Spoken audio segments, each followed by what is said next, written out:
Welcome to exam theory. तो SSC MTS 2019 में total आपके एग्जाम 39 शिफ्ट में कराए गए थे, जिसके सारे मैथ के सॉल्यूशन आपको इस चैनल पर देखने को मिलेंगे। तो आज हम लोग इस वीडियो में 16/8/2019 के शिफ्ट 3 के सारे मैथ के प्रश्नों के सॉल्यूशन इस वीडियो में देखेंगे। तो वीडियो के अंत तक जरूर बने रहिएगा। तो अगर आप इस चैनल पर नए हैं तो हमारे चैनल को सब्सक्राइब जरूर कर ले। ये हमारा सोशल मीडिया प्लेटफॉर्म है, आप हमसे यहाँ भी जुड़ सकते हैं। इसके लिंक आपको इस वीडियो के डिस्क्रिप्शन बॉक्स में मिल जाएंगे। और इस वीडियो को अपने दोस्तों के साथ शेयर करना बिल्कुल भी नहीं भूलिएगा। ये जो है टोटल आपके इतने शिफ्टों में एसएससी एमटीएस 2019 के एग्जाम कराए गए थे, जिसके 2/8/2019 के शिफ्ट 1 से लेकर के आपके 14/8/2019 के शिफ्ट 3 तक के सारे मैथ के प्रश्नों के सॉल्यूशन इस चैनल पर करा दिए गए हैं। तो ये सारे वीडियो आप हमारे चैनल के प्लेलिस्ट में जाकर देख सकते हैं। तो आज हम लोग इस वीडियो में 16/8/2019 के शिफ्ट 1 के सारे मैथ के प्रश्नों के सॉल्यूशन देखेंगे। तो चलिए बढ़ते आज के प्रश्नों की ओर।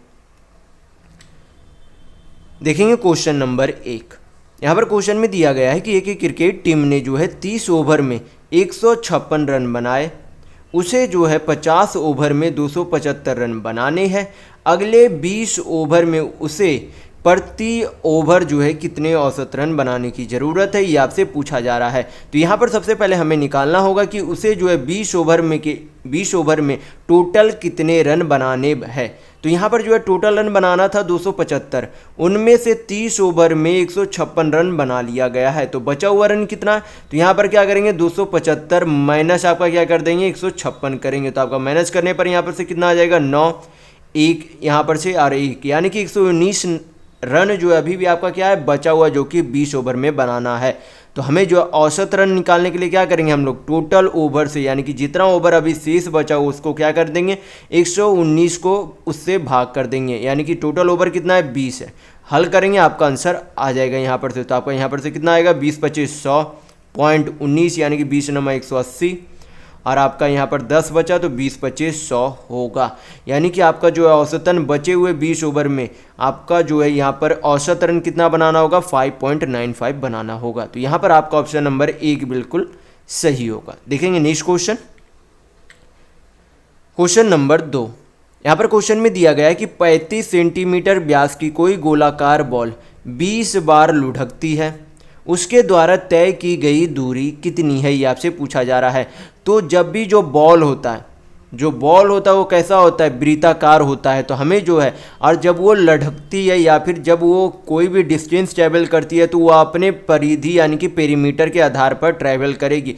तो आपको पता होना चाहिए कि सर्कल का पेरीमीटर यानी कि उसके जो है परिधि का फॉर्मूला क्या होता है, 2πr होता है। क्या होता है, 2πr होता है।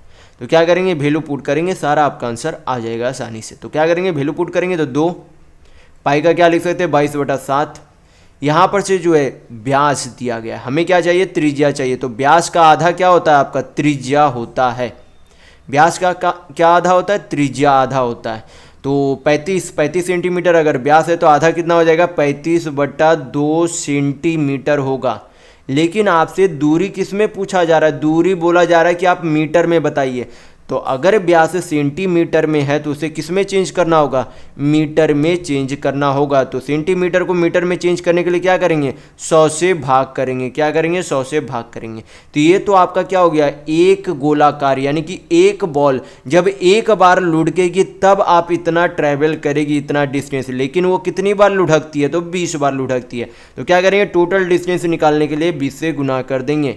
हल करेंगे, आपका आंसर आ जाएगा। तो हल करके हम लोग देख लेंगे। तो 2 से 2 आपका चला गया, 7 से काटेंगे 35 तो कितना बार में चला जाएगा, 5 बार में।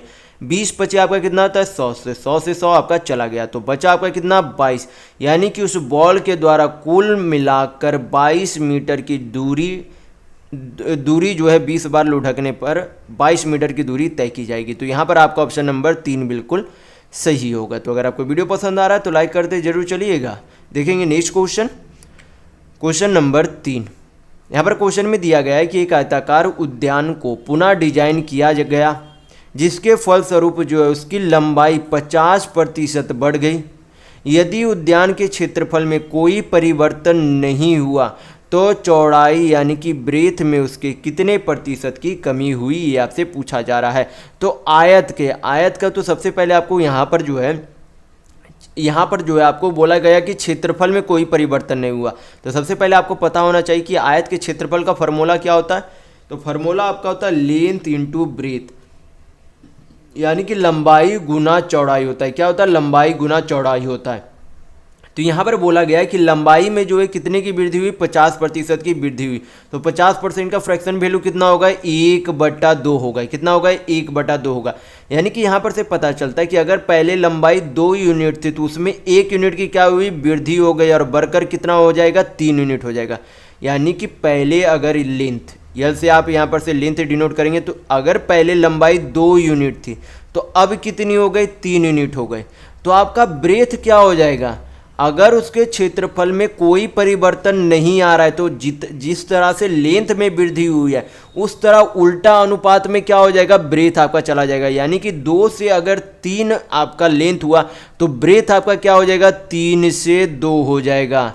ये क्या होता है? इस तरीके से आपका ये प्रश्न हल होते हैं। अगर आपका लेंथ 2 यूनिट से 3 यूनिट हो गया लेकिन क्षेत्रफल में कोई परिवर्तन नहीं देखने को मिल रही है तो ब्रेथ आपका क्या हो जाएगा? 3 से 2 हो जाएगा। क्योंकि जब आप गुना करेंगे लेंथ इंटू ब्रेथ तो यहाँ पर से भी 3 दूनी 6 यूनिट आएगा, यहाँ भी गुना करेंगे तो कितना आएगा? 3 दूनी 6 यूनिट आएगा। तो यहाँ पर से हमें पता चला कि क्षेत्रफल क्या है? यहाँ पर से बराबर है।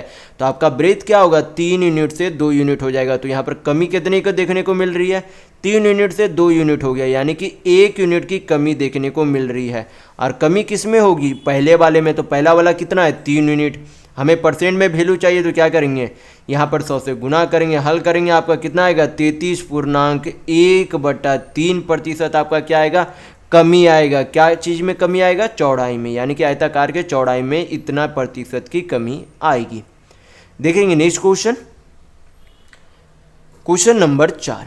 यहाँ पर दिया गया क्वेश्चन में कि दिए गए आंकड़ों का माध्यिका यानी कि मीडियन बताइए कि क्या होगा। तो मीडियन निकालने का पहले तरीका क्या होता है? जो भी आपका नंबर दिया गया है, जो भी आपका नंबर दिया गया है उसे क्या करेंगे? असेंडिंग ऑर्डर यानी कि बढ़ते क्रम में व्यवस्थित करेंगे। तो यहाँ पर जो है सबसे पहले सबसे छोटी संख्या, तो सबसे छोटी संख्या 2 है, उसके बाद 3 है, 3 के बाद 4, आपका 5 भी है, 6 भी है, 7 भी है, 7 के बाद आपका यहाँ पर से 9 है, 9 के बाद 11, 11 के बाद आपका कितना है? 11 के बाद 15 है। तो टोटल जो है कितने संख्या थे? ऊपर में 3 3 6 3 9 थे, तो नीचे भी आपका 3 3 6 3 9 हो गए। तो हमने जो है सबसे पहले क्या किया? असेंडिंग ऑर्डर यानी कि बढ़ते क्रम में सभी संख्याओं को व्यवस्थित कर लिया। तो फिर क्या करना होता है? फिर हमें करना होता है कि टोटल संख्या कितनी है? 9 संख्या। टोटल संख्या 9 है, तो 9 संख्याओं में से बीच की संख्या कौन सी होगी? तो बीच की संख्या आपका 5th नंबर का जो संख्या होगा वही आपकी बीच की संख्या होगी। क्योंकि इधर से आपका 4 अलग हो गया, इधर से आपका 4 अलग हो गया, बीच में कौन सी संख्या बची? 6 बची। तो यही आपका क्या होगा? मीडियन यानी कि माध्यिका होगी। तो यहाँ पर आपका ऑप्शन नंबर 3 बिल्कुल सही होगा। देखेंगे नेक्स्ट क्वेश्चन, क्वेश्चन नंबर 5। यहाँ पर क्वेश्चन में दिया गया है कि कोई अनुभवी बढ़ई 8 दिनों में कार्य को जो है पूरा कर सकता है, एक युवा बढ़ई जो है समान कार्य को 12 दिनों में पूरा कर सकता है। दोनों मिलकर 3 दिनों तक साथ कार्य करते हैं, लेकिन युवा बढ़ई कार्य छोड़कर चला जाता है। यानी कि 3 दिनों के बाद जो है युवा बढ़ई जो था वह कार्य छोड़कर चला जाता है। तो आपसे पूछा जा रहा है कि शेष कार्य को पूरा करने में अनुभवी बढ़ई को जो है कितना दिन लगेंगे। तो यहाँ पर जो है सबसे पहले क्या निकालेंगे? अनुभवी बढ़ई का, और युवा बढ़ई का क्या निकाल लेंगे? कार्य क्षमता पहले निकालेंगे। तो यहाँ पर जो है अनुभवी ए से हम लोग डिनोट कर देते। अनुभवी बढ़ई जो है कितना दिन में कार्य को पूरा कर सकता है? 8 दिनों में। युवा यानी कि वाई से डिनोट कर देंगे। तो युवा जो है कितना दिनों में कार्य कर सकता है? 12 दिनों में कार्य कर सकता है। तो यहाँ पर क्या करेंगे? 8 और 12 का एलसीएम लेंगे। तो 8 और 12 का एलसीएम कितना होता है? 24। 24 को 8 से भाग करेंगे तो कितना आएगा? 3। 24 को 12 से भाग करेंगे तो कितना आएगा? 2। यानी कि अनुभवी जो है 1 दिन में 3 यूनिट काम करता है, यानी कि 3 की कार्य क्षमता, और युवा जो है बढ़ई है वो 1 दिन में 2 यूनिट काम करता है, यानी कि उसकी कार्य क्षमता 2 यूनिट है। तो यहाँ पर से बोला गया कि दोनों मिलकर 3 दिन तक काम करते हैं। तो दोनों मिलकर जो है 1 दिन में कितना काम करेंगे? तो अनुभवी 3 काम करता है, युवा 2 काम करता है। तो दोनों मिलकर 1 दिन में 5 काम करेंगे। और दोनों मिलकर कितने दिन तक काम करते हैं? 3 दिन तक। तो अगर 1 दिन में 5 काम, तो 3 दिन में टोटल कितना काम करेंगे? 5 या 15 काम करेंगे। और टोटल काम आपका क्या होता है? ये जो आपका एलसीएम आता है वही आपका क्या होता है? टोटल वर्क यानी कि कुल कार्य होता है। तो करना था 24 काम, लेकिन अभी तक हुआ कितना है, 15 काम है। तो बचा हुआ काम कितना है, तो 24 माइनस 15 करेंगे तो आपका कितना आएगा, 9 आएगा। यानी कि 9 काम अभी भी बचा हुआ है, जो कि किसके द्वारा किया जाएगा, क्योंकि बोला गया कि युवा जो है बाद में छोड़कर चला गया, तो करेगा कौन, अनुभवी जो बढ़ई था वो काम करेगा। तो अनुभवी जो है करना कितना है, 9 काम करना। कितने की कार्य क्षमता से करेगा, 3 से करेगा। तो अगर 9 को 3 से भाग करेंगे तो आपका क्या निकल जाएगा, बचे हुए काम को कितने समय में पूरा किया जाएगा वो टाइम निकल जाएगा। तो हल करेंगे, यहाँ पर 9 को काटेंगे 3 से तो कितना बार में चला जाएगा, 3। यानी कि बचे हुए काम को अनुभवी बढ़ई जो है 3 दिन में पूरा करेगा। तो यहाँ पर आपका ऑप्शन नंबर 3 बिल्कुल सही होगा। देखेंगे नेक्स्ट क्वेश्चन, क्वेश्चन नंबर 6। यहाँ पर क्वेश्चन में दिया गया है कि चक्रवृद्धि ब्याज दर पर निवेशित 5,000 रुपये का मूलधन 50% प्रतिवर्ष की दर से 3 वर्षों में कितना हो जाएगा, ये आपसे पूछा जा रहा है। यानी कि आपसे पूछा जा रहा है कि अमाउंट यानी कि मिश्र धन 3 वर्षों के बाद क्या हो जाएगा, ये आपसे पूछा जा रहा है असल में। तो यहाँ पर क्या करेंगे, सबसे पहले 50% को फ्रैक्शन में चेंज करेंगे। तो 50% का फ्रैक्शन वैल्यू कितना होता है, 1/2 होता है। कितना होता है, 1/2 होता है। यानी कि 2 यूनिट के राशि पर पहले साल में 1 यूनिट का क्या लग जाता है, ब्याज लग जाता है।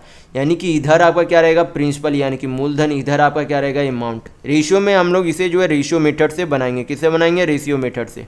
मैंने आपको जो है एक इस कंपाउंड इंटरेस्ट का सारा जो है फुल फ्लेज वीडियो बनाकर यहाँ पर डाला था। इस तरीके के प्रश्न जो है उसमें काफ़ी बेहतर तरीके से बताए गए हैं। तो अगर आपको इस तरीके के प्रश्न बेहतर तरीके से बनाने के लिए नहीं आते हैं तो उस कंपाउंड इंटरेस्ट वाले चैप्टर को आप जाकर देख सकते हैं। वो वीडियो आपको जो है हमारे चैनल के प्लेलिस्ट में मिल जाएंगे आपको। तो यहाँ पर जो है सबसे पहले क्या करेंगे, यहाँ पर जो है 2 यूनिट के राशि पर पहले साल में क्या लगता है, 1 यूनिट का ब्याज लगता है। यानी कि वह राशि 1 साल में कितनी हो जाती है, 3 यूनिट हो जाती है।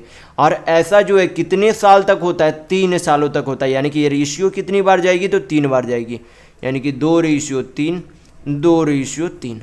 अब क्या करेंगे, इधर जो है गुना कर देंगे तो आपका क्या निकल जाएगा, मूलधन का अनुपात में वैल्यू, इधर गुना करेंगे तो मिश्र धन का अनुपात में वैल्यू निकल जाएगा। तो हल करेंगे, आपका कितना आएगा, 2 दूनी 4 दूनी 8, 3 तिया 9 तिया कितना आएगा, 27 आएगा। यानी कि यहाँ पर से पता चलता है कि मूलधन कितना था, 8 यूनिट था, और मिश्र धन कितना हो गया, 3 सालों के बाद 27 यूनिट हो गया। तो यहाँ पर तो हमें पैसे निकालना है, हमें यूनिट से कोई भी मतलब नहीं है। तो पैसा कैसे निकालेंगे वो मैं बताता हूँ आपको।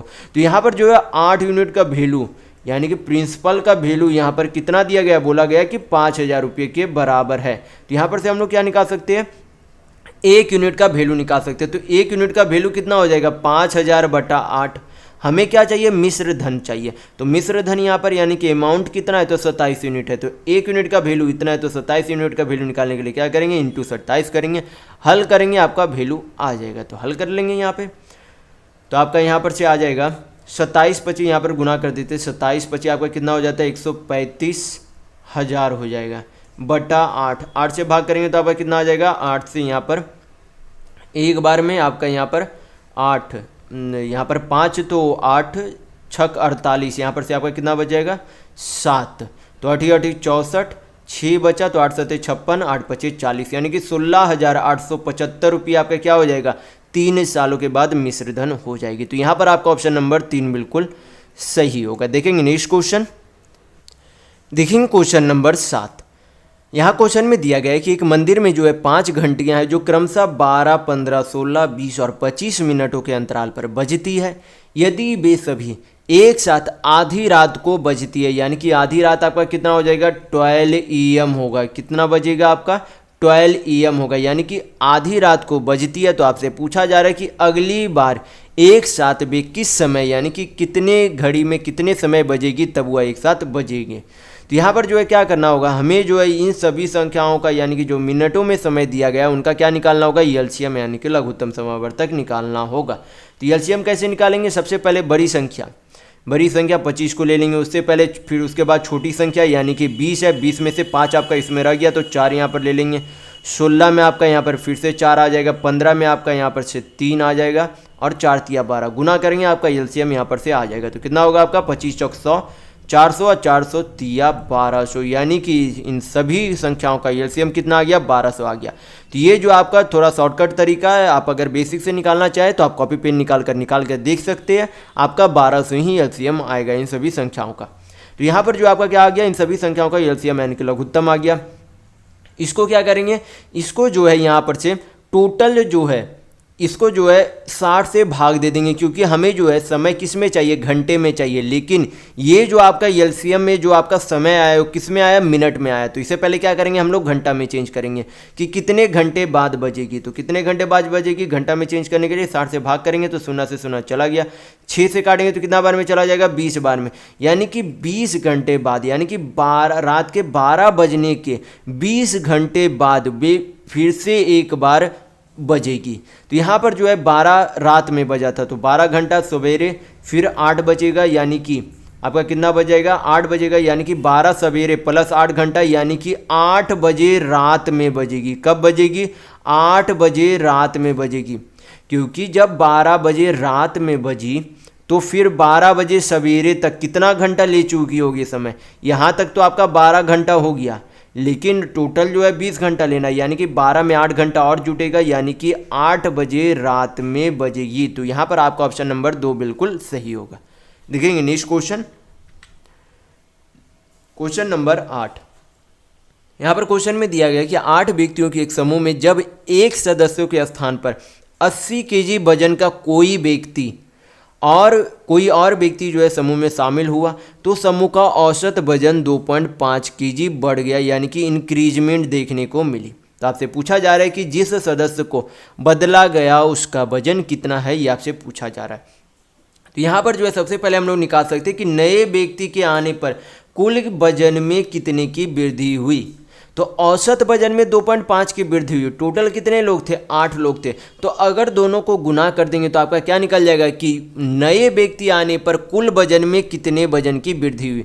तो टोटल व्यक्ति 8 व्यक्ति थे, औसत वजन 2.5 केजी बढ़ गया, गुना करेंगे तो टोटल आपका कितना आ जाएगा, यहाँ पर से 8 दूनी 16, 4 20, यानी कि 20 केजी क्या हो गए, बढ़ गए टोटल। और जो नया व्यक्ति आया था उसका वजन कितना था, 80 केजी था। जो नया जो व्यक्ति शामिल हुआ उसका वजन कितना था, 80 केजी था। तो आपसे बोला गया कि जो जिसके जगह पर वो व्यक्ति आया उसका वजन कितना था। तो ये जो नया व्यक्ति 80 केजी, उसके आने से 20 केजी बढ़ गया, यानी कि अगर माइनस कर दे तो क्या निकल जाएगा, पुराने वाले व्यक्ति का वजन निकल जाएगा। तो 80 में से 20 जाएगा तो आपका कितना बचेगा, 60 केजी, यानी कि पुराने वाले व्यक्ति का वजन कितना था, तो 60 केजी था। तो यहाँ पर आपका ऑप्शन नंबर 1 बिल्कुल सही होगा। देखेंगे नेक्स्ट क्वेश्चन, क्वेश्चन नंबर 9। यहाँ पर क्वेश्चन में दिया गया है कि एक कॉलेज में लड़के और लड़कियों का अनुपात कितना है, 4:5 था। नए छात्रों ने जब जो है प्रवेश लिया तो लड़कों की संख्या में 50% की वृद्धि और लड़कियों की संख्या में 60% की वृद्धि हुई। तो आपसे पूछा जा रहा है कि कॉलेज में लड़के और लड़कियों का नया अनुपात क्या होगा। तो यहाँ पर दिया गया है कि बॉयज और गर्ल, यानी कि लड़के और लड़कियों का अनुपात पहले कितना था, 4:5 था। लड़के में बोला गया कि इसमें क्या हुआ, इसमें जो है 50% की वृद्धि हुई, और लड़कियों में जो है आपका क्या हो गया, लड़कियों में आपके 60% की वृद्धि हुई। तो यहाँ पर जो है अगर पहले 4 यूनिट मान लीजिए कि पहले बॉयज था, 4 यूनिट अगर पहले बॉयज था तो उसमें 50% की वृद्धि होगी, तो कितनी हो जाएगी, 50%, यानी कि फ्रैक्शन में आधा होता है, 4 का आधा कितना, 2, यानी कि कितने की वृद्धि होगी, 2 के। तो 4 और 2 कितना हो जाएगा, 6, यानी कि अब जो है लड़कों की संख्या कितनी है, 6 यूनिट है। पहले अगर लड़कियां 5 थी तो उसमें 60% की वृद्धि हुई, 60% का फ्रैक्शन वैल्यू 3/5, यानी कि 5 का 3/5 3। तो यानी कि लड़कियों में कितने की वृद्धि हुई, 3 की वृद्धि हुई। तो 5 और 3 कितना हो जाएगा, 8, यानी कि अब जो है लड़कियों की संख्या कितनी हो गई है, 8 यूनिट हो गई। तो ये जो आपका आया रेशियो में वैल्यू आया, कट रहा है तो काट देंगे तो आपका कितना बार में चला जाएगा, 2 3 6, 2 चौक 8, यानी कि अनुपात में वैल्यू आ जाएगा आपका 3:4, यानी कि नए लड़के और लड़कियों का अनुपात होगा 3:4। तो यहाँ पर आपका ऑप्शन नंबर 3 बिल्कुल सही होगा। देखेंगे नेक्स्ट क्वेश्चन, क्वेश्चन नंबर 10। यहाँ पर क्वेश्चन में दिया गया है कि किसी घनाभ की लंबाई और चौड़ाई प्रत्येक को जो है 10% बढ़ाया गया, जबकि ऊंचाई को 10% घटाया गया। तो आपसे पूछा जा रहा है कि उसके आयतन में कितने प्रतिशत का परिवर्तन आएगा। तो सबसे पहले जो आपको पता होना चाहिए कि घनाभ यानी कि क्यूबाइड के आयतन का फार्मूला क्या होता है। तो उसके आयतन का फार्मूला होता है लंबाई गुना चौड़ाई गुना ऊंचाई होता है। तो ये फार्मूला ध्यान रखिएगा, यानी length into breadth into height होता है। तो यहाँ पर क्या करेंगे, फिर फ्रैक्शन को हम लोग यानी कि परसेंट को हम लोग फ्रैक्शन में चेंज करेंगे। तो 10% का फ्रैक्शन वैल्यू 1/10, यहाँ भी 10% का फ्रैक्शन वैल्यू 1/10 होगा। तो यहाँ पर जो है सबसे पहले बोला गया कि लंबाई में क्या किया, 10% बढ़ा दिया, यानी कि 10 यूनिट से कितना यूनिट हो गया, उसमें 1 यूनिट की वृद्धि, यानी कि अगर पहले लंबाई 10 यूनिट थी तो अब कितनी हो गई, 11 यूनिट हो गए। फिर चौड़ाई में भी उसी तरीके से बोला गया कि अगर पहले चौड़ाई 10 यूनिट थी तो उसमें 1 यूनिट की वृद्धि हो गई, यानी कि अब कितनी हो गई, 10 से 11 हो गई।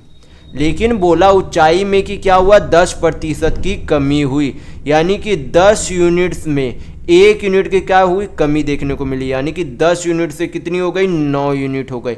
तो ये आपका क्या है, पहले वाला लेंथ है, पहले वाला ब्रेथ है, पहले वाला आपका ऊंचाई यानी कि हाइट है, ये बाद वाला आपकी लंबाई, ये बाद वाली चौड़ाई है, बाद वाली ऊंचाई है। गुना करेंगे तो आपका क्या निकल जाएगा, पहले वाले वॉल्यूम का अनुपात में वैल्यू, ये बाद वाले वॉल्यूम का अनुपात में वैल्यू निकल जाएगा। तो हल करेंगे आपका कितना आएगा, 10 दहें 100 दहें 1000, रेशियो में 11 नंबर 11 11 121 121 9 12 नंबर 108, यानी कि 1089 1000 यूनिट से कितना हो गया, 189 हो गया। तो यहाँ पर जो है कितनी वृद्धि देखने को मिल रही है, तो 89 यूनिट की वृद्धि देखने को मिल रही है। और वृद्धि किस में होगी, पुराने वाले में वृद्धि हुई है। तो पुराना वाला कितना था, 1000 था, परसेंट में वैल्यू चाहिए तो 100 से गुना करेंगे, हल करेंगे, आपका आंसर आ जाएगा। 2 शून्य 2 शून्य चला गया, 89/10 यानी कि 8.9% आपको क्या देखने को मिली, वृद्धि देखने को मिली है। तो यहाँ पर आपका ऑप्शन नंबर 1 बिल्कुल सही होगा। देखेंगे नेक्स्ट क्वेश्चन, क्वेश्चन नंबर 11। यहाँ पर क्वेश्चन में दिया गया है कि यक्स और वाई के पास मिलाकर 1300 रुपये है। यदि यक्स की राशि 3/5 से 10 रुपये कम की राशि वाई के राशि के आधे के बराबर है, तो यक्स के पास कितनी राशि है, ये आपसे पूछा जा रहा है। तो यहाँ पर जो है सबसे पहले बोला गया यहाँ पर कि यक्स की राशि का 3/5 यानी कि 3/5 से 10 कम y के आधे के बराबर है, यानी कि y के आधे के क्या बराबर है, ये आपका बराबर है। हल करेंगे तो यहाँ पर आपका इक्वेशन में कितना आ जाएगा वैल्यू, यहाँ पर आपका जब हल करेंगे तो आपका आ जाएगा 3x 3 दूनी 6x, इधर से आपका हो जाएगा 5y माइनस 5y बराबर आपका हो जाएगा 10 × 5 = 50, उधर आपका हो जाएगा 100। यानी कि जब आप बेहतर तरीके से आप कॉपी पेन लेकर इसे हल करके देखिएगा, ये आपका कितना आएगा, 6x - 5y = 100 आएगा। तो ये आपका क्या हो जाएगा, पहला इक्वेशन होगा। क्या होगा, पहला इक्वेशन। दूसरा इक्वेशन यहाँ पर हम लोग बोल सकते हैं कि x + y बराबर टोटल कितना रुपया दिया गया है, 1300 रुपया दिया गया। क्या दिया गया, x + y बराबर टोटल 1300 रुपये दिए गए हैं। तो ये आपका क्या हो गया, दूसरा इक्वेशन हो गया। यहाँ पर क्या करेंगे, हमें x का वैल्यू चाहिए, यानी कि y का वैल्यू हमें एलिमिनेट करना होगा। तो एलिमिनेट कैसे करेंगे, यहाँ पर -5y है, तो यहाँ पर क्या करेंगे, +5y बनाने के लिए यहाँ पर 5 से गुना करेंगे, हल करेंगे, आपका आंसर आ जाएगा। +5y -5y +5y आपका यहाँ पर से चला जाएगा। यहाँ पर 5 गुना होगा तो 5x 6x, यानी कि टोटल 11x बराबर आपका कितना हो जाएगा, 13 × 5 = 6500 + 100 यानी कि 6600 होगा। तो x बराबर आपका यहाँ पर से कितना आ जाएगा, 600 रुपये आएगा। यानी कि x के पास कितनी राशि थी, तो 600 रुपये थी। तो यहाँ पर आपका ऑप्शन नंबर 2 बिल्कुल सही होगा। देखेंगे नेक्स्ट क्वेश्चन, क्वेश्चन नंबर 12। यहाँ पर क्वेश्चन में दिया गया है कि कोई व्यक्ति जो है 5 मीटर प्रति सेकेंड की गति से शांत जल में नाव चला सकता है।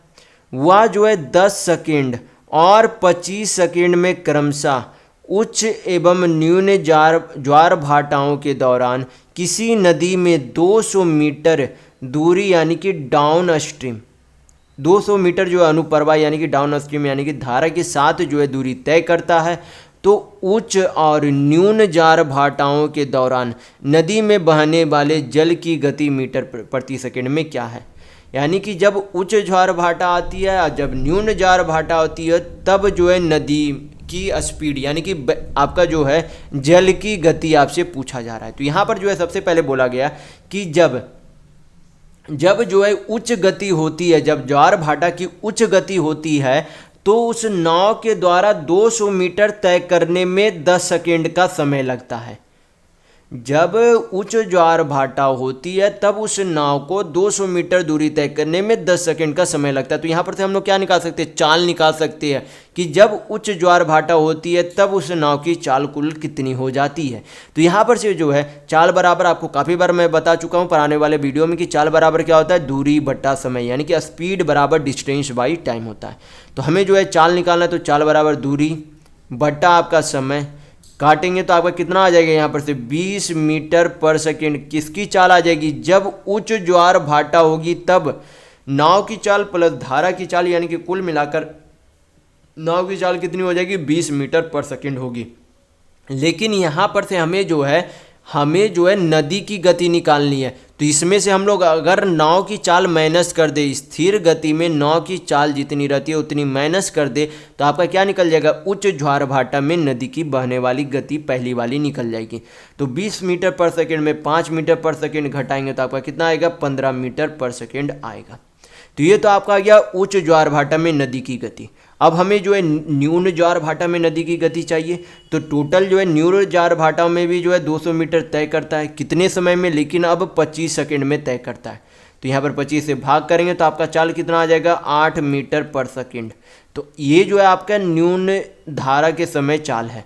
तो उसमें से क्या करेंगे, नाव की चाल माइनस करेंगे तो आपका क्या निकल जाएगा, न्यून ज्वार भाटाओं में नदी की गति निकल जाएगी। तो कितना आएगा यहाँ पर से 3 मीटर पर सेकेंड आएगा। दोनों का क्या पूछा गया, अनुपात में वैल्यू पूछा गया। तो कट रहा है तो काट देंगे, कितना बार में चला जाएगा, 5 बार में, यानी कि आपका वैल्यू आ जाएगा 5:3 आएगा। 5:3 नहीं, सॉरी 5:1, क्योंकि 3 से यहाँ पर कट गया 5 बार में, तो 5:1। तो यहाँ पर आपका ऑप्शन नंबर 2 बिल्कुल सही होगा। देखेंगे नेक्स्ट क्वेश्चन, क्वेश्चन नंबर 13। यहाँ पर क्वेश्चन में दिया गया है कि ए और बी क्रमशः जो है 15 और 30 दिनों में जो है किसी कार्य को अकेले कर सकते हैं। दोनों साथ मिलकर कार्य जो है कितने दिनों में पूरा कर सकते हैं, ये आपसे पूछा जा रहा है। तो यहाँ पर क्या करेंगे, ए बी का एफिशिएंसी निकालेंगे। बहुत ही आसान सा प्रश्न है, हल करेंगे हम लोग। तो ए बोला गया 15 दिन में कर सकते हैं, बी जो है 30 दिन में कर सकते हैं। दोनों का एलसीएम आपका कितना हो जाएगा, 30 को 15 से भाग करेंगे 2 आएगा, 30 को 30 से भाग करेंगे तो 1 आएगा। यानी कि टोटल काम दोनों को मिलकर करना कितना है, 30 काम करना है। और दोनों मिलकर जो एक दिन में कितना काम करेंगे, 2 या 1 + 3 काम करेंगे। तो अगर टोटल काम 30 करना है, एक दिन में 3 काम करते, तो अगर कुल काम को कुल कार्य क्षमता से भाग करेंगे तो आपका क्या निकल जाएगा, टोटल समय निकल जाएगा कि दोनों मिलकर कितने समय में उस काम को पूरा करेंगे। तो हल कर लेंगे तो आपका कितना आएगा, यहाँ पर से 10 दिन यानी कि 10 डेज आएंगे। तो यहाँ पर आपका ऑप्शन नंबर 1 बिल्कुल सही होगा। देखेंगे नेक्स्ट क्वेश्चन, क्वेश्चन नंबर 14। यहाँ पर क्वेश्चन में दिया गया है कि 30 दर्जन अखरोट जो है 14,400 रुपये में खरीदे गए। यदि एक पैकेट में 5 अखरोट रख कर 250 रुपये में बेचे गए तो कितना लाभ किया गया, ये आपसे पूछा जा रहा है। तो टोटल जो है इतना रुपये में, यानी कि 14,400 रुपये में कितना दर्जन जो है अखरोट खरीदा गया, 30 दर्जन। तो अगर हम लोग एक अखरोट का दाम निकालना चाहे तो क्या करेंगे, यहाँ पर से टोटल अखरोट यहाँ पर संख्या निकाल लेंगे। तो अगर टोटल 30 दर्जन है तो संख्या निकालने के लिए क्या करेंगे, 12 से गुना कर देंगे। हल करेंगे तो आपका एक अखरोट का पैसा निकल जाएगा। तो हल करेंगे, 1 शून्य 1 शून्य चला गया। यहाँ पर 12 तिया 36, 36 चौक 100, आपका 44 हो जाएगा, यानी कि 40 बार में चला जाएगा। यानी कि एक अखरोट का दाम कितना है, तो 40 रुपये है। फिर यहाँ पर से क्या निकाल सकते हैं कि एक अखरोट का तो यहाँ पर क्रय मूल्य निकल गया, लेकिन हमें विक्रय मूल्य भी चाहिए कि कितना रुपये में बेचा। तो अगर एक टोटल जो है 250 रुपये में कितने अखरोट बेचे, तो 5 अखरोट बेचे। तो यहाँ पर भाग करेंगे तो आपका क्या निकल जाएगा, एक अखरोट का ESP यानी कि विक्रय मूल्य निकल जाएगा। तो आपका कितना आएगा, यहाँ पर से 50 रुपये आएगा। तो यहाँ पर लाभ कितने का हो रहा है, एक अखरोट खरीदा 40 रुपये में, बेचा 50 रुपये में, यानी कि लाभ कितने का हो रहा है, तो लाभ 10 रुपये का हो रहा है। तो यहाँ पर पूछा जा रहा है कुल लाभ कितना अर्जित किया गया। तो कुल कितना बेचा गया अखरोट, 30 दर्जन, तो इंटू 30। यहाँ पर जो एक अखरोट का दाम है तो इंटू क्या कर देंगे, यहाँ पर दर्जन को आपका संख्या में चेंज करेंगे तो कितना, 12 से गुना करेंगे। हल करेंगे, आपका आंसर आ जाएगा। तो 12 तिया 36 पे कितना हो जाएगा, 200 सोना, यानी कि कुल मिलाकर 3600 रुपये का लाभ होता है। तो यहाँ पर आपका ऑप्शन नंबर 4 बिल्कुल सही होगा। देखेंगे नेक्स्ट क्वेश्चन, क्वेश्चन नंबर 15। यहाँ पर क्वेश्चन में दिया गया है कि एक खुदरा विक्रेता प्रत्येक 5 रुपये के राजस्व पर 1 रुपये क्या करता है, कमाता है। यदि समान लागत 4800 रुपये थी तो उसने जो है कितनी आय अर्जित की, ये आपसे पूछा जा रहा है। तो यहाँ पर बोला कि प्रत्येक खुदरा व्यापारी, यानी कि मान लीजिए यहाँ पर किसी चीज़ को बेचा, कितने में बेचा, 5 रुपये में बेचा, और उससे 5 रुपये में बेचने पर कितना का प्रॉफिट होता है, 1 रुपये का प्रॉफिट हो रहा है। मान लीजिए कि यहाँ पर कोई वस्तु है जिसे 5 रुपये में बेचा, उस पर उसे 1 रुपये का लाभ हो रहा है, तो क्रय मूल्य यहाँ पर कितना हो जाएगा। मैं काफ़ी बार आपको बता चुका हूँ कि क्रय मूल्य बराबर आपका क्या होता है, विक्रय मूल्य माइनस प्रॉफिट होता है। तो अगर 5 का सामान को, यानी कि 5 रुपये में एक सामान को बेचा, उस पर 1 रुपये का लाभ हो रहा है, यानी कि खरीदा कितने में होगा, 4 रुपये में खरीदा होगा। तो अगर 4 रुपये में खरीदा है, कुल सामान का लागत 4800 रुपये है, तो यहाँ पर से हम लोग क्या निकाल सकते हैं कि 1 यूनिट का वैल्यू कितना है, यानी कि एक तरीके से यहाँ पर निकाल सकते हैं कि 1 यूनिट का वैल्यू कितना है। तो 4 यूनिट का वैल्यू यहाँ पर कितना है, 4800 रुपये, तो 1 यूनिट का वैल्यू कितना हो जाएगा, 1200 रुपये। तो यहाँ पर क्या पूछा जा रहा था आपसे कि टोटल लाभ कितना है, तो टोटल लाभ कितना है, 1 यूनिट, और 1 यूनिट का पैसा यहाँ पर कितना आया, 1200 रुपये आया। तो यहाँ पर आपका ऑप्शन नंबर 4 बिल्कुल सही होगा। देखेंगे नेक्स्ट क्वेश्चन, क्वेश्चन नंबर 16। यहाँ पर क्वेश्चन में दिया गया कि R% की दर से यम वर्षों के लिए x रुपये का साधारण ब्याज S% की दर से n वर्षों के लिए y रुपये पर प्राप्त ब्याज के बराबर है, तो x बाई y का मान किसके बराबर होगा, ये आपसे पूछा जा रहा है। तो सबसे पहले मैं काफ़ी बार बता चुका हूँ कि साधारण ब्याज निकालने का फॉर्मूला क्या होता है, P into R into T by 100 होता है। तो ESI आपका सिंपल इंटरेस्ट यानी कि साधारण ब्याज होता है, P से प्रिंसिपल यानी कि मूलधन, R से रेट यानी कि दर, T से टाइम यानी कि समय, और बटा 100 होता है। तो ये परट फार्मूला से भी आप इसे याद रख सकते हैं। तो क्या करेंगे, वैल्यू पुट करेंगे, आसानी से आपका आंसर आ जाएगा। तो यहाँ पर जो है प्रिंसिपल यानी कि मूलधन पहला कितना है, x रुपये, कितने की दर से जो है ब्याज पर लगाता है, तो R% की दर से, और कितने समय के लिए लगाता है, तो यम वर्षों के लिए लगाता है, बटा 100। फिर जो है दूसरा वाले में जो है मूलधन कितना रुपया है, y रुपये, और कितने प्रतिशत की दर से लगाता है, S% की दर से, n समय के लिए लगाता है, बटा 100। और बोला गया कि दोनों के मूलधन पर दोनों जो साधारण ब्याज है वो क्या है, बराबर है। तो यहाँ पर भी क्या हो जाएंगे, बराबर हो जाएंगे। हल करेंगे, यहाँ पर से 100 में से 100 चला गया, x बाई y पूछा जा रहा है, यानी कि x बटा वहाँ पर y करेंगे तो आपका कितना बचेगा, यहाँ पर आपका SN या फिर NS भी बोल सकते हैं, बटा आपका कितना बचेगा, यहाँ पर से MR या फिर RM भी बोल सकते हैं, कोई भी आपका आगे पीछे कर सकते हैं, कोई दिक्कत नहीं है। तो x बाई वाई आपका कितना आ जाएगा, NS बटा MR आएगा। तो यहाँ पर आपका ऑप्शन नंबर 1 बिल्कुल सही होगा। देखेंगे नेक्स्ट क्वेश्चन, क्वेश्चन नंबर 17।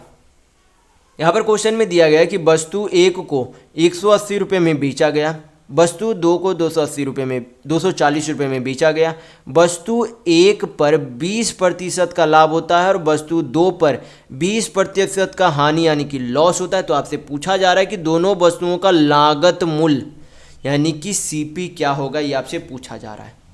तो सबसे पहले जो है यहाँ पर जो है 20% का क्या करेंगे, फ्रैक्शन वैल्यू में चेंज करेंगे। तो 20% का फ्रैक्शन वैल्यू 1/5 होता है। तो यहाँ पर बोला गया कि पहले वाले जो वस्तु है उसे जो है बेचा कितने में, 180 रुपये में बेचा, और उसे जो है लाभ कितने का हो रहा है, 20% का लाभ हो रहा है। यानी कि उसने जो है बेचा कितने में, 5 यूनिट का सामान 1 यूनिट के लाभ में बेचा, यानी कि 5 का सामान कितने में बेचा है, 6 में बेचा। हमें क्रय मूल्य चाहिए, तो क्या चाहिए, क्रय मूल्य कितना था, 5 यूनिट, तो 5 से गुना करेंगे, हल करेंगे, क्या निकल जाएगा, पहले वस्तु का CP यानी कि क्रय मूल्य निकल जाएगा। तो हल कर लेंगे, यहाँ पर आपका कितना आएगा, 30 बचे आपका कितना हो जाएगा, 150, यानी कि पहले वस्तु का क्रय मूल्य कितना आ गया, 150 रुपया। तो दूसरे वस्तु का विक्रय मूल्य निकाल लेंगे तो कितना होगा, दूसरे वस्तु का विक्रय मूल्य 240 रुपया, और उस पर जो है कितने प्रतिशत का हानि होता है, तो 20% का हानि होता है। तो 20% का फ्रैक्शन वैल्यू कितना होगा, 1/5 होगा, यानी कि 5 का सामान 1 यूनिट के हानि पर बेचा जाता है। यानी कि बेचा कितने में, 5 का सामान 1 यूनिट लॉस, यानी कि उसे 4 यूनिट में बेच दिया, और उसका जो है क्रय मूल्य कितना था, तो 5 यूनिट था। तो 5 यूनिट का वैल्यू निकालने के लिए 5 से गुना करेंगे, हल करेंगे, आपके दूसरे वस्तु का क्रय मूल्य आ जाएगा। तो 4 से काटेंगे तो कितना बार में चला जाएगा, 60 बार में, 60 बचे आपका कितना होता है, 300 होता है। यानी कि पहले वस्तु का क्रय मूल्य 150 रुपये, दूसरे वस्तु का क्रय मूल्य 300 रुपये, दोनों का योग पूछा जा रहा है। तो जोड़ेंगे तो आपका कितना आएगा, 150 300, यानी कि कुल मिलाकर दोनों वस्तुओं का क्रय मूल्य कितना है, 450 रुपये है। तो यहाँ पर आपका ऑप्शन नंबर 4 बिल्कुल सही होगा। देखेंगे नेक्स्ट क्वेश्चन, क्वेश्चन नंबर 18।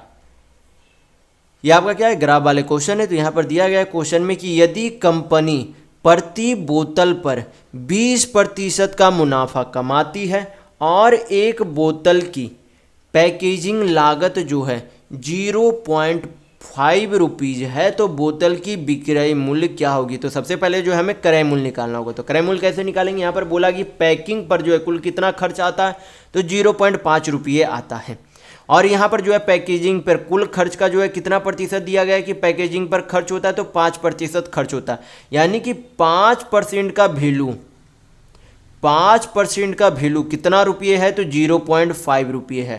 तो यहाँ पर से हम लोग क्या निकाल सकते हैं, 100% का वैल्यू हो, क्योंकि किसी भी चीज़ के क्रय मूल्य जो है खुद में 100% होता है। किसी भी वस्तु का क्रय मूल्य खुद में 100% होता है। तो यहाँ पर हल करेंगे तो आपका यहाँ पर से कितना आएगा, यहाँ पर से हल करेंगे तो 5 से हटाएंगे 10 बार में चला जाएगा, यानी कि 5 से 5 चला गया। यानी कि 1% का वैल्यू कितना आएगा, 1/10 रुपये। हमें तो 100% का वैल्यू चाहिए, तो क्या करेंगे, 100 से गुना करेंगे, तो आपका कितना आएगा, 0 चला गया। यानी कि यहाँ पर से क्या आ गया, उस वस्तु का क्रय मूल्य कितना आ गया, 10 रुपये आ गया। यानी कि एक बोतल बनाने में कुल लागत कितना आता है, 10 रुपये का आता है। तो यहाँ पर बोला गया है कि उस वस्तु का विक्रय मूल्य क्या होगा यदि उसे 20% के लाभ पर बेचा जाए। तो 10 का सामान है, 20% का फ्रैक्शन वैल्यू कितना होगा, 1/5 होगा। यानी कि 5 का सामान 1 यूनिट के लाभ में बेचेगा। यानी कि सामान कितने का, 5 यूनिट का सामान है, बेचेगा कितना, 5 या 1 6 यूनिट में बेचेगा। हल करेंगे आपको उस बोतल का विक्रय मूल्य का वैल्यू आ जाएगा। तो हल करेंगे, 5 दूनी आपका कितना आएगा, 10, 6 दूनी आपका कितना हो जाएगा, 12। यानी कि उस वस्तु को, यानी कि उस बोतल को कितने रुपये में बेचा जाएगा, तो 12 रुपये में बेचा जाएगा। तो यहाँ पर आपका ऑप्शन नंबर 1 बिल्कुल सही होगा। देखेंगे नेक्स्ट क्वेश्चन, क्वेश्चन नंबर 19। ये आपका क्या है, सिंप्लीफिकेशन का क्वेश्चन है। तो सिंपल सा क्वेश्चन है, हल करेंगे हम लोग। तो यहाँ पर जो है क्या आपका 1 गुना 2 आएगा, 2 आएगा आपका यहाँ पर 4 तिया 12 आएगा, 6 बचे कितना आएगा, 30 आएगा, 8 सत्या आपका कितना आएगा, 56 आएगा। कितना आएगा, 56 आएगा। यहाँ पर आपका कितना आ जाएगा, 9 दहें 90 आ जाएगा। तो यहाँ पर क्या करना है, सभी को पहले यहाँ से यहाँ तक प्लस करना है, इसमें माइनस कर देंगे। तो 56, 12 2 14, 14 56 आपका कितना हो जाएगा, 70, 70 और 30 आपका कितना होता है, 100। 100 में से 90 गया तो आपका कितना बचेगा, क्योंकि ये माइनस है। यहाँ तक टोटल जोड़ने पर आपका कितना आता है, 100। 100 में से 90 जाएगा तो आपका कितना बचेगा, 10। 10 बाहर निकालेंगे तो क्या हो जाएगा, भागा 2 ऑफ का पहले हल किया जाता है, भाग से पहले ऑफ का हल करेंगे। तो ऑफ का हल करेंगे तो आपका कितना आ जाएगा, यहाँ पर 5 दूनी 10। यानी कि 10 को 10 से भाग करेंगे तो आपका कितना आएगा, 1 आएगा। 10 को जब 10 से भाग करेंगे तो आपका कितना आएगा, 1 आएगा। यानी कि सिंप्लीफिकेशन को सिंप्लीफाई करने पर आपका कितना आंसर आएगा, तो 1 आएगा। कितना आएगा, 1। देखेंगे नेक्स्ट क्वेश्चन, क्वेश्चन नंबर 20। ये भी आपका क्या है, ग्राफ का ही क्वेश्चन है। तो यहाँ पर जो है क्वेश्चन में बोला गया है कि ग्राफ में कि 11 जो है क्रिकेट खिलाड़ी जो है नामता P1 P2 P3 P4 से लेकर P11 तक जो है टोटल जो है क्रिकेट खिलाड़ी के नाम दिए गए हैं, और जो है उनके द्वारा अपने अपने संबंधित क्रिकेट जीवन जो प्रत्येक मामले में जो है 5 वर्षों तक चला, बनाए गए रनों को दर्शाया गया है। तो आपसे पूछा जा रहा है, यहाँ पर से आपका क्वेश्चन शुरू हो रहा है, पूछा जा रहा है कि कौन सा खिलाड़ी जो है उच्चतम और न्यूनतम रन स्कोरों के बीच के अंतराल को भर सकता है, ये आपसे पूछा जा रहा है। यानी कि जो डिफरेंस है वो किसी के प्लेयर के कुल रन के बराबर है, ये आपसे क्वेश्चन में बोलने की कोशिश की जा रही है। यहाँ पर बोला जा रहा है क्वेश्चन में कि जो सबसे कम रन बनाए और जिसने सबसे अधिक रन बनाए, उन दोनों का डिफरेंस यानी कि अंतर किसी अन्य खिलाड़ी के कुल रनों के बराबर है। इस ग्राफ में ये आपसे क्वेश्चन में बोलने के लिए बोला जा रहा है। तो आपसे वही पूछा जा रहा है कि उस किस खिलाड़ी के उन दोनों का अंतर के बराबर है। तो सबसे पहले हमें जो है अंतर निकालना होगा। तो सबसे कम रन बनाने वाले खिलाड़ी कौन है, P4 है, जो कि कितने रन बनाए हैं, 2100 रन बनाए हैं। और सबसे अधिक रन बनाने वाले कौन है, P7 है, जो कि कितने बनाए हैं, 10,800 बनाए हैं। तो अंतर आपका कितना हो जाएगा, तो 10,800 में से जब 21,000 नहीं है आपका, 2100 है। कितना, 2100। तो माइनस करेंगे तो आपका कितना आ जाएगा, यहाँ पर से 7 8 2 10, यानी कि 87,000 क्या हो जाएगा अंतर, 87,000 नहीं सॉरी 8700। यानी कि टोटल जो है इन दोनों का अंतर कितना हो जाएगा, 87। तो ये जो है 8700 किसी प्लेयर के द्वारा कुल जो है 5 सालों में बनाया गया होगा। तो यहाँ पर देखना होगा किस प्लेयर द्वारा जो है 8700 रन बनाया गया है। तो यहाँ पर जब देखेंगे तो यहाँ पर आपको यहाँ पर P10, ये जो आपका P10 है उसने जो है कुल मिलाकर कितने रन बनाए हैं, 8700 रन बनाए हैं। तो यहाँ पर आपका P10 प्लेयर बिल्कुल सही आंसर होगा। तो आपका ऑप्शन नंबर 2 बिल्कुल सही होगा। देखेंगे नेक्स्ट क्वेश्चन। देखेंगे क्वेश्चन नंबर 21। यहाँ पर क्वेश्चन में दिया गया है कि एक सब्जी बेचने वाले ने 120 रुपये में 10 दर्जन आलू, 50 रुपये में 5 दर्जन आलू और 30 रुपये में 5 दर्जन आलू और जो है खरीदे गए। तो उसने बोला कि उसने जो है 9 रुपये प्रति दर्जन के हिसाब से आलू बेच दिए, तो उसे कुल मिलाकर कितनी छूट दी यानी कि डिस्काउंट दी, आपसे पूछा जा रहा है। तो यहाँ पर जो है सबसे पहले हम लोग निकाल लेंगे कि कुल जो है आलू खरीदने में कुल कितने रुपये खर्च किए गए। तो पहले में 120 रुपये, 50 रुपये, 30 रुपये, यानी कि टोटल जो है 200 रुपये खर्च किए गए। और कुल कितना आलू खरीदा गया, तो पहले बार में 10 दर्जन, दूसरे बार में 5 दर्जन, तीसरे बार में 5 दर्जन, यानी कि कुल मिलाकर 10 5 15 5 20 दर्जन खरीदे गए। तो अगर कुल मूल्य को कुल आलू के कुल यानी कि कुल दर्जन से भाग दे दो तो आपका क्या निकल जाएगा, आपका यहाँ पर से 1 दर्जन के आलू का मूल्य निकल जाएगा। तो हल करेंगे, यहाँ पर कितना आ जाएगा, यहाँ पर काटेंगे तो 10 रुपये आएगा, यानी कि 10 रुपये प्रति की दर से जो आलू क्या किया गया था, उस सब्जी बेचने वाले की तरह से खरीदा गया था। लेकिन बोला गया कि उसने 10 रुपये की जगह जो है 9 रुपये में क्या किया, उसे बेच दिया। तो 10 रुपये जो है खरीदा गया तो उसे 9 रुपये में बेच दिया, यानी कि कितने का यहाँ पर जो है छूट दिया गया एक तरीके से, तो 1 रुपये का छूट दिया गया। 10 रुपये का सामान 9 रुपये में बेच रहा है, यानी कि 1 यूनिट का छूट दिया। छूट किस में दिया, पहले वाले दाम में, तो 10 रुपये पर छूट दिया।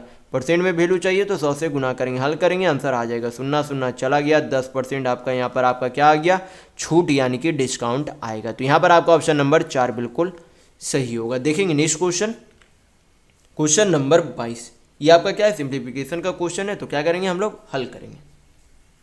तो यहाँ पर जो है आपका, यहाँ पर से जब पॉइंट हटाएंगे तो नीचे कितना आएगा, 10 आएगा। यहाँ पॉइंट हटाएंगे तो नीचे कितना आएगा, 10 आएगा। ऑफ का मतलब क्या होता है, साइन गुना होता है। हल करेंगे, यहाँ पर से 10 × 10, 100 से 100 चला गया, 9 8 आपका कितना हो जाएगा, 72, यानी कि इतना हल करने पर कितना आ गया, 72। फिर आगे हल करेंगे तो यहाँ पर 1.2 को जब 0.2 से भाग करेंगे तो आपका कितना आएगा, 6 आएगा। और जब 6 को 7 से गुना करेंगे तो कितना आएगा, 42 आएगा। 7 6 42 आएगा। फिर आगे क्या है, प्लस का साइन है तो प्लस दे देंगे। फिर क्या करेंगे, यहाँ पर गुना करेंगे, 5 चौक कितना होता है, 20, माइनस कितना हो जाएगा, 3 दूनी 6 हो जाएगा। अब क्या करेंगे, अंदर जोड़ घटाव करेंगे, बाकी यहाँ पर जो जैसा बाहर में है उस तरीके से लिख लेंगे। आपका कितना है, 1.85 है।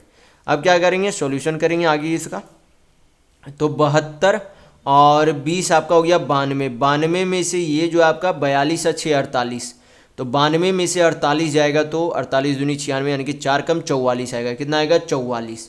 44 को क्या करेंगे, यहाँ पर जब बाहर निकलेगा तो 44 को क्या करना है, 10 से भाग करना है। तो 44 को जब 10 से भाग करेंगे तो आपका कितना आ जाएगा, 4.4 आ जाएगा। 4.4 को क्या करेंगे, प्लस करेंगे 1.85 में, हल करेंगे, यहाँ पर से आपका आंसर आ जाएगा। तो हल कर लेते हैं। यहाँ पर है, यहाँ पर जो 1.85 है, यहाँ पर 4.4 है, तो जोड़ेंगे आपका 5 8 4 12, 1 4 1 5 1 6, यानी कि सिंप्लीफिकेशन को सिंप्लीफाई करने पर आपका कितना आंसर आएगा, तो 6.25 आएगा। देखेंगे नेक्स्ट क्वेश्चन, क्वेश्चन नंबर 23। ये आपका क्या है, ग्राफ वाले क्वेश्चन है। तो यहाँ पर जो है क्वेश्चन में दिया गया है कि 2006 से 2010 के दौरान किसी फर्म द्वारा विभिन्न शीर्षों पर किए गए वार्षिक खर्च, यानी कि 1 साल का खर्च जो है 1000 में है, उसको जो है दर्शाई गई है यहाँ पर। तो आपसे पूछा जा रहा है क्रयों का, यानी कि क्रय यानी कि यहाँ पर खरीद से संबंधित है। क्रयों पर औसत व्यय किरायों पर औसत व्यय से कितने प्रतिशत अधिक है, औसतन ये आपसे पूछा जा रहा है।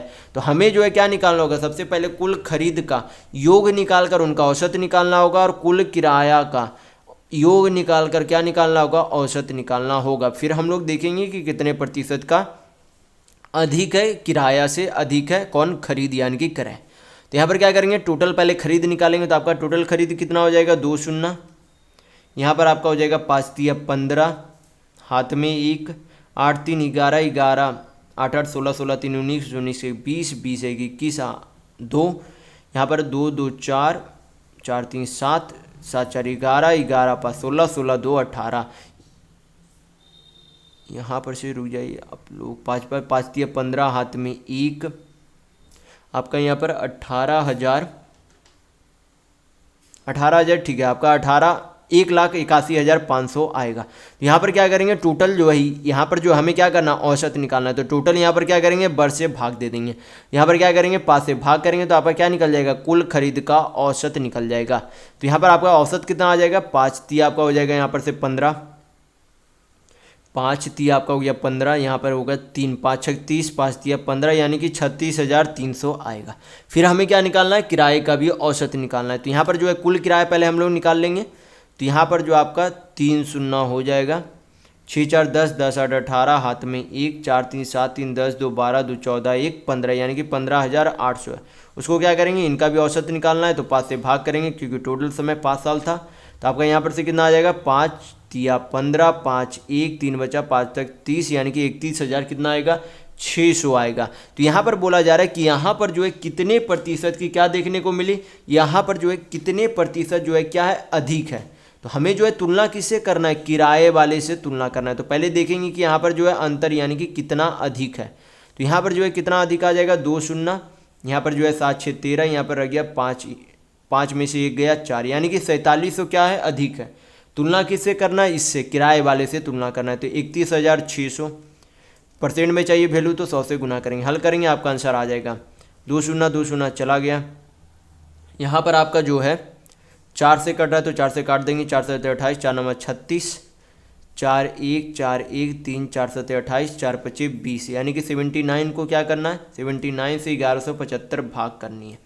तो भाग करेंगे तो एक बार में आपका 79, यहाँ पर आपका कितना बचेगा, 9 8 17, यहाँ पर 10 3 तो 385, यानी कि 8 चौक 32, यहाँ पर लगभग जो है 14 पॉइंट समथिंग आपका परसेंट आएगा। तो लेकिन यहाँ पर 2 ऑप्शन में आपका यहाँ पर जो है एक बार और भाग देना होगा, ताकि आपको आगे जो है निश्चित जो है आपका ऑप्शन यहाँ पर प्राप्त कर सके। तो यहाँ पर आपका जो है 4 बार में लगाएंगे तो आपका कितना आएगा, 9 चौक 36, 3 7 चौक 28, 7 3 31, यहाँ पर से आपका कितना आ जाएगा, 9 6 15, यहाँ पर आपका हो गया 7 में से 1 गया 6, यहाँ पे 0। तो यहाँ पर आपका कितना आएगा, 8 बार में लगा के देखेंगे तो 9 8 72 7, यानी कि आपका हो जाएगा 8 8 64, 64 में से 8 जाएगा तो आपका कितना हो जाएगा, 672 होगा। 9 8 72 2 7 8 7 56 56 7, सॉरी यहाँ पर जो है 63 होगा, कितना होगा, 63 होगा, क्योंकि 8 8 64, 8 माइनस करेंगे 632, ठीक है। आपका जो है यहाँ पर 14.8 समथिंग आएगा, जो कि आपका ऑप्शन नंबर 3 बिल्कुल सही होगा। देखेंगे नेक्स्ट क्वेश्चन, क्वेश्चन नंबर 24। यहाँ पर क्वेश्चन में दिया गया है कि गोले का आयतन कितना है, यानी कि वॉल्यूम कितना है, उसका व्यास दिया गया है। आपसे क्या पूछा जा रहा है, टोटल आयतन पूछा जा रहा है। तो आयतन का फॉर्मूला क्या होता है, तो गोले के आयतन का फॉर्मूला आपको पता होना चाहिए, होता है 4/3 πr³ होता है। तो ये फॉर्मूला आप हमेशा ध्यान रखिएगा। तो क्या करेंगे, इसे हल करेंगे, आपका आंसर आ जाएगा। तो 4/3, पाई को क्या लिख सकते हैं, 22/7, त्रिज्या, ये जो आपका दिया गया व्यास यानी कि डायमीटर दिया गया, तो व्यास का आधा क्या होता है, रेडियस यानी कि त्रिज्या होती है। तो त्रिज्या यहाँ पर से कितनी हो जाएगी, 21 सेंटीमीटर, क्योंकि 42 का आधा 21 सेंटीमीटर होता है। 3 बार लिखना है तो 21 × 21 × 21, हल करेंगे यहाँ पर से, 7 या 21 कट जाएगा। तो आपका यहाँ पर से कितना आ जाएगा, 22 चौक 88 × 21 का 441, गुना करेंगे तो कितना आ जाएगा आपका 8 8 चौक 32 2 3, और यहाँ पर से 8 चौक 32 और 3 है यहाँ पर से 35, तो 35 28 जोड़ेंगे तो आपका कितना आ जाएगा 8 8 2 10 5 2 7 1 8 35 3 38, यानी कि 38,808 सेंटीमीटर क्यूब क्या हो जाएगा, इस गोले का वॉल्यूम यानी कि आयतन होगा। तो यहाँ पर आपका ऑप्शन नंबर 2 बिल्कुल सही होगा। देखेंगे नेक्स्ट क्वेश्चन, क्वेश्चन नंबर 25। ये आपका क्या है, यहाँ पर जो पूछा जा रहा है कि x/y ratio y/z ratio x/z का समतुल अनुपात क्या होगा यदि x/y/z का अनुपात में वैल्यू कितना है, 4:7:9 है। तो क्या करेंगे, x का y का z का वैल्यू पुट करेंगे यहाँ पर अनुपात के अनुसार और हल करेंगे, आपका आंसर आ जाएगा। तो x/y यानी कि क्या करना है, 4/7 करना है, क्योंकि x का वैल्यू 4, y का वैल्यू 7, z का वैल्यू 9 पुट करेंगे, आंसर आ जाएगा। तो x/y आपका कितना हो गया, 4/7, y/z आपका कितना हो जाएगा, 7/9, और x/z आपका कितना हो जाएगा, 4/9। फिर क्या करेंगे, हमें ये जो अभी फ्रैक्शन में वैल्यू है तो हमें क्या करना होगा, इंटीजर में चेंज करना होगा। तो इंटीजर में चेंज करने के लिए क्या करेंगे, जो नीचे वाली जितनी भी संख्या उनका एलसीएम ले लेंगे। तो 9 9 7 का एलसीएम कितना होगा, 63 यानी कि 63 होगा। सभी में क्या कर देंगे, 63 को गुना कर देंगे। क्या करेंगे, 63 को गुना करेंगे, हल करेंगे, आपका आंसर आ जाएगा। तो 7 नंबर कितना होता है, 63, 9 चौका पर कितना हो जाएगा, 36। यहाँ पर काटेंगे तो 9 सतह कितना होगा, 63, तो 7 सतह कितना हो जाएगा, 49 रेशियो 9 सतह 63, तो 7 चौक कितना हो जाएगा, 28, यानी कि 36:49:28 आएगा।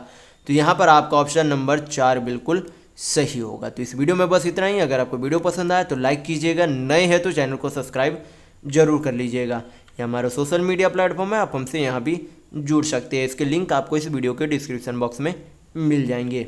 और इस वीडियो को अपने दोस्तों के साथ शेयर करना बिल्कुल भी नहीं भूलिएगा, ताकि उन्हें भी इस वीडियो से लाभ मिल सके। तो इस वीडियो में बस इतना ही, मिलते हैं अगले वीडियो में, तब तक के लिए धन्यवाद।